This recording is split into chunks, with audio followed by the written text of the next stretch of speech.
약의 밤을 보내고 새 아침 맞으라. 너 주의 사람아, 교회는 부른다. 할 일이 많고 많으니 다 나와 일하라. 너 주의 사람아, 충성을 다하여 십자가 높이 쳐들고 발자취 따르라. 아멘. 오늘은 열왕기하 10장을 읽습니다. 오늘 묵상의 주제가 이 나의 열심, 이스라엘 왕 예후의 고백입니다. 내가 하나님을 위해서 얼마나 열심히 일하는가 보라. 우리 16절 말씀입니다. 우리 함께 읽습니다.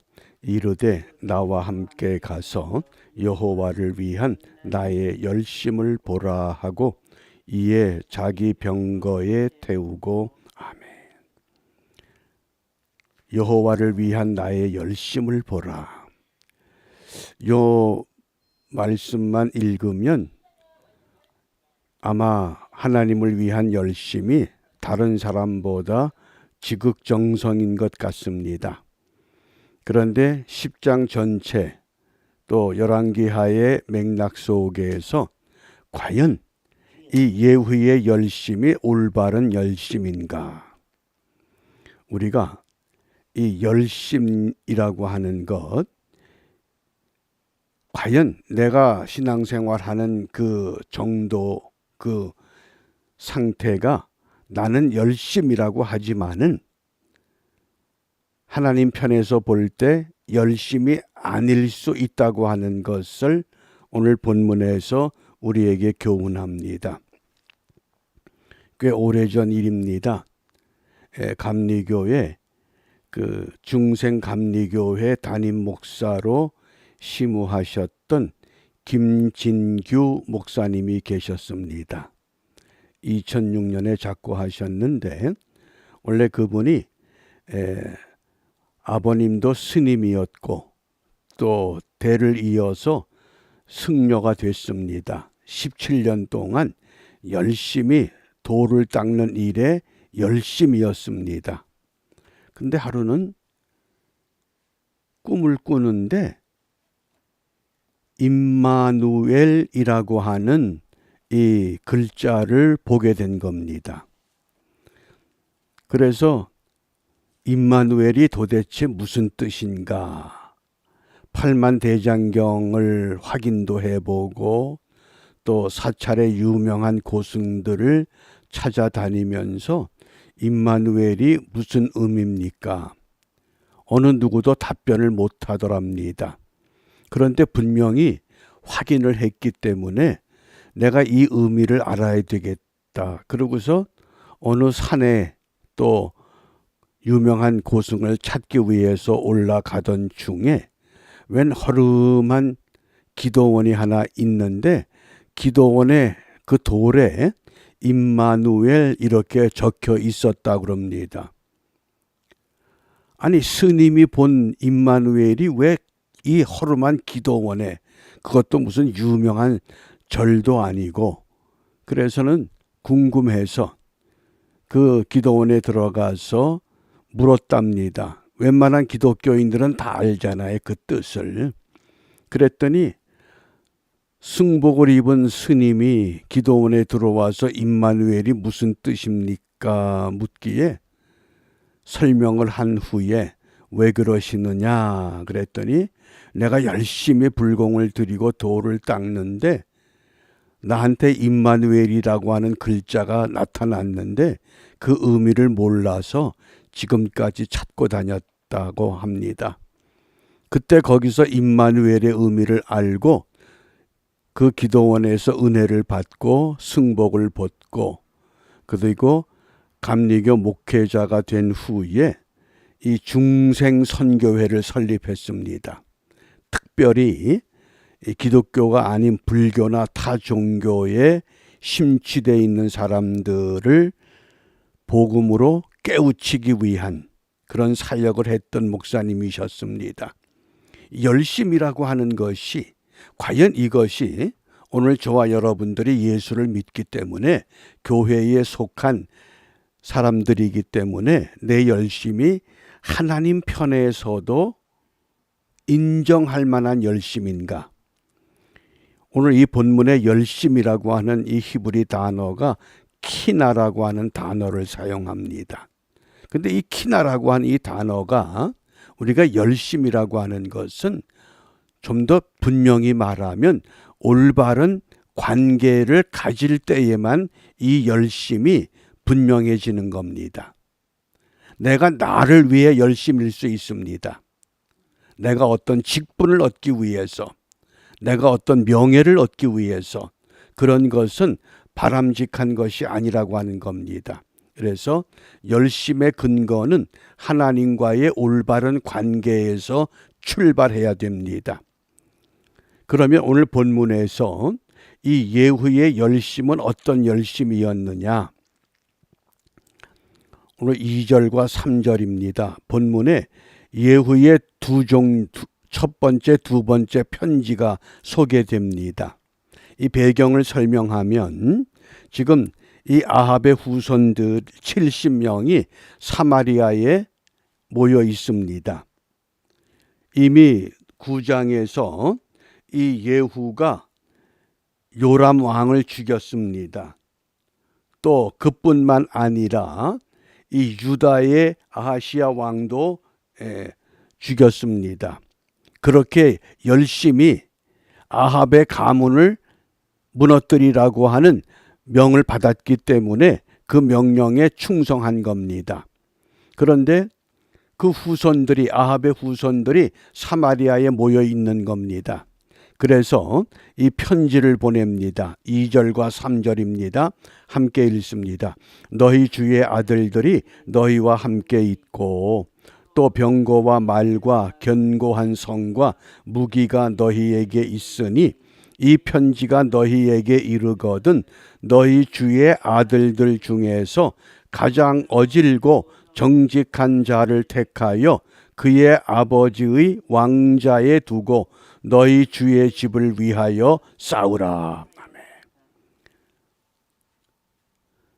지금 왕의 후손들이 있으니, 왕이 죽었으니 그 왕의 가문에서 가장 정직하고 똑똑한 아들을 세워서 왕으로 세우고 내가 반란을 일으켰으니 나에게 덤비라, 그 뜻입니다. 그러자 이 편지를 받았던 사람들이 이렇게 답변을 합니다. 아, 예후가 요람을 죽였고 유다 아하시야를 다 죽였는데 우리가 당신을 어떻게 이깁니까? 당신이 원하는 게 무엇입니까? 당신이 원하는 것을 우리가 그대로 다 실천하겠습니다. 그러자 이 예후가 두 번째 편지를 보냅니다. 6절 말씀입니다. 너희가 내 편이 되어 내 말을 너희가 들으려거든 너희 주의 아들 된 사람들의 머리를 가지고 내일 이맘때에 이스라엘에 이르러 내게 나오라. 70명의 아합의 후손들, 예후가 받은 사명은 아합의 집을 무너뜨리라는 사명입니다. 그러니까 요람이라고 하는 왕을 죽였습니다. 이제 그 후손들이 70명이라고 합니다. 자기 손으로 죽일 것이 아니라 그 사마리아에 있는 사람들에게 편지를 보냈더니 당신이 원하는 대로 하겠소. 그래서 그러면 너희들이 정말 나를 지지한다고 하면 70명의 아들들을 다 죽여서 그 머리를 소쿠리에 담아 가지고 내일 이맘때에 내가 있는 이스라엘로 오라. 이렇게 두 번째 편지가 전달됐습니다. 그러자 사마리아에 있던 사람들이 예후의 편에 서서 70명의 아합의 후손들, 그 자손들 모두 머리를 베고 소쿠리에 담아서 예후에게 보냈습니다. 보고를 받은 예후가 이렇게 분부합니다. 이 머리를 두 무더기로 쌓아서 성문 어귀에 내일 아침에 두어라. 성을 드나드는 사람들이 그걸 보면 어떻겠습니까? 야, 이거 우리가 조금만 잘못하면 이렇게 죽겠구나. 쉽게 말하면 공포정치입니다. 또 좀 더 엄격하게 말하면 아합의 집안은 완전히 멸망한다는 상징이기도 합니다. 그리고는 이것에 만족하지 않습니다. 이제 듣자 하니까 또 아합의 그 후손들이 있습니다. 10장 10절 말씀에 이제 보면 어떤 일을 성취하느냐. 이미 엘리야를 통해서 예후에게 기름을 부어 이스라엘 왕으로 삼으라고 했기 때문에 엘리사의 제자가 급하게 예후에게 기름을 붓고 도망을 쳤잖아요. 그러니까 이제 이 예후는 그를 추종하는 군장들에 의해서 예후가 왕이다 하는 사건을 우리가 어제 읽었습니다. 그래서 엘리야의 예언이 성취가 되는 겁니다. 10절입니다. 그런즉 이제 너희는 알라. 곧 여호와께서 아합의 집에 대하여 하신 말씀은 하나도 땅에 떨어지지 아니하리라. 여호와께서 그의 종 엘리야를 통하여 하신 말씀을 이제 이루셨도다. 여기까지 열심히 하나님 편에서 잘 진행되는 것 같습니다. 또 17절 말씀입니다. 사마리아에 이르러 거기에 남아있는 바 아합에게 속한 자들을 죽여 진멸하였으니 여호와께서 엘리야에게 이르신 말씀과 같이 되었더라. 하나님이 우리에게 무엇을 말씀했을 때에 그 말씀을 어느 정도까지는 우리가 이 예후와 같이 잘 따라가고 순종하기도 합니다. 그런데 완전한 순종이 필요한 겁니다. 어느 정도까지는 열심을 내다가 조금 주위에서 사람들이 인정을 하고 또 내 자리가 견고해지면 그때부터 또 사탄의 꿰매 넘어가는 겁니다. 오늘 예후가 어떤 모습이 됐느냐. 28절 29절입니다. 예후가 이와 같이 이스라엘 중에서 바알을 멸하였으나 이스라엘에게 범죄하게 한 느밧의 아들 여로보암의 죄 곧 베델과 단에 있는 금송아지를 섬기는 죄에서는 떠나지 아니하였더라. 이게 어떤 배경인고 하니 아합의 후손들은 전부 다 이제 진멸했습니다. 그런데 아직도 이스라엘 땅에는 누가 있습니까? 바알을 섬기는 제사장들이 있습니다. 그래서 이 예후가 이런 제안을 합니다. 과거에 이 아합은 바알을 열심히 섬겼지만은 나는 더 열심히 섬기겠다. 이스라엘에 있는 모든 바알의 이 선지자들은 다 모여라. 같이 제사 드리자. 그러니까 바알 선지자들이 얼마나 신나겠어요. 전부 다 한자리에 모였습니다. 그러자 이 예후가 여호와를 섬기는 제사장들은 다 나가라. 우리끼리 제사 드리겠다. 그리고 바알 제사장들에게 똑같은 옷을 입혔습니다. 그리고는 밖에 호위병들을 두었다가 호위병들에게 저들을 모조리 죽이려는 겁니다. 단칼에 바알의 제사장들, 왜? 똑같은 옷을 입었으니까 그 옷을 입은 사람만 죽이면 되는 겁니다.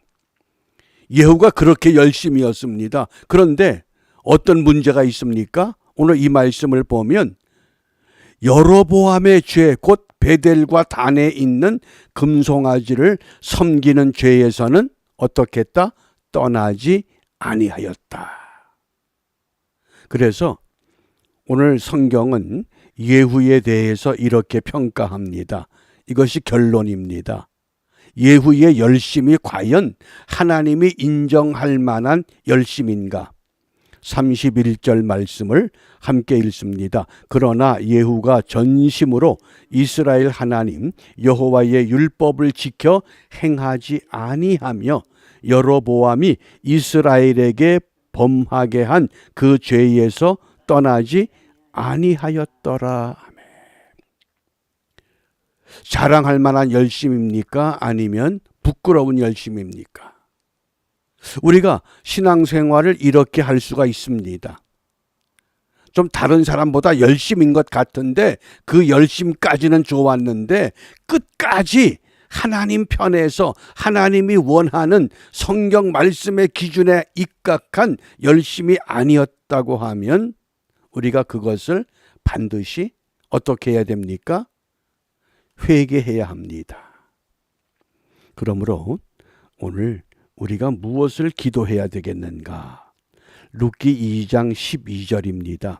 여호와께서 네가 행한 일에 보답하시기를 원하며 네게 온전한 상 주시기를 원하노라. 우리가 이왕 예수 믿는 믿음의 사람의 반열에 동참했으면 온전한 상을 얻기 위한 믿음 생활을 회복해야 됩니다. 이제 내일 고난주일을 맞이하고 우리가 고난주간을 시작하게 됩니다. 그러면 우리가 어떤 믿음, 이 고난주간, 이번 고난주간에 정말 내가 하나님 편에 서 있는 온전한 상을 얻을 수 있는 믿음인가? 성경에 보면 이 온전한 상을 상징하는 멸류관을 5가지로 말씀하셨습니다. 생명의 멸류관, 의의 멸류관, 자랑의 멸류관, 영광의 멸류관, 썩지 않을 멸류관. 그런데 우리가 신앙생활하면서 이 로마서와 야고보서를 함께 병행하지 못하기 때문에 온전한 이 믿음 생활을 못하는 경우가 참 많습니다. 그건 왜냐하면 사도 바울은 로마서 10장 9절 10절 말씀에서 내가 만일 내 입으로 예수를 주로 시인하며 또 하나님께서 그를 죽은 자 가운데서 살리신 것을 내 마음에 믿으면 어떡한다고요? 구원을 얻으리니 사람이 마음으로 믿어 의에 이르고 입으로 시인하여 구원에 이르느니라. 그러니까 나 예수 믿습니다. 예수 내 구주, 예수 내 생명, 예수 내 권세, 이것으로 구원 받은 것으로 끝났다고 생각하는 겁니다. 이게 로마서입니다. 이 로마서는 특별히 예수를 알지 못하는 이방인들에게 예수를 믿으면 구원을 얻는다고 하는 것을 강조한 메시지입니다. 이제 문제는 우리가 입으로 시인하고 마음으로 믿어서 구원을 받았습니다. 그러면 그 다음에 어떤 단계, 제2의 단계로 나가야 됩니다. 로마서가 구원의 1단계라 그러면 구원의 2단계는 야고보서 2장에 있습니다. 야고보 장로는 그리스도인들의 신앙생활을 보면 그저 입으로만 구원받았다 그러고 행함이 없는 구원을 자꾸 반복하기 때문에 이 2단계 믿음을 강조한 겁니다. 어떻게? 행함으로 구원을 완성하라고 깨우친 겁니다. 그러므로 이 야고보서 2장에 보면 14절에 사람이 믿음이 있노라 하고 행함이 없으면 무슨 이익이 있으리요? 그 믿음이 능히 자기를 구원하겠느냐? 또 17절에 행함이 없는 믿음은 그 자체가 죽은 것이다. 또 22절에 믿음이 그의 행함과 함께 일하고 행함으로 믿음이 온전케 되었느니라. 그러면서 어떻게 결론을 맺습니까? 26절에 영혼 없는 몸이 죽은 것 같이 행함이 없는 믿음은 죽은 것이다. 그러므로 우리가 로마서에만 집착하지 말고 이 초보자적인 1단계의 신앙생활에 우리가 머물 것이 아니라 어디로 올라가야 됩니까? 온전한 상을 얻기 위한 믿음, 2단계 행함이 있는 믿음. 야고보 장로가 깨우쳤던 이 믿음, 우리가 그것까지, 그래서 믿음으로 구원받고 행함으로 축복을 누리는 삶을 살아야 됩니다. 그것이 온전한 상을 얻기 위한 믿음입니다. 룻이라고 하는 이 모압 여자가 육신적으로 아무 소망이 없습니다. 시어머니 따라 가본들 베들레헴 땅에 기업이 있습니까? 남편이 있습니까? 무슨 소망이 있습니까? 그런데 유일하게 한 가지를 발견한 겁니다. 어머니의 하나님은 나의 하나님이시다. 모압 땅에서는 도저히 붙잡을 수 없는 것을 붙잡았습니다. 그래서 그 결과 온전한 상 주시기를 원한다. 오늘 이 새벽 시간에 우리 모두 우리의 신앙생활을 점검하면서 과연 나는 오늘 주님이 나를 부르신다고 하면, 내가 주님 앞에 서게 된다고 하면 나는 주님으로부터 이 온전한 상을 받을 수 있는 믿음인가? 그래서 온전한 상은 온전한 믿음을 통해서만 가능합니다.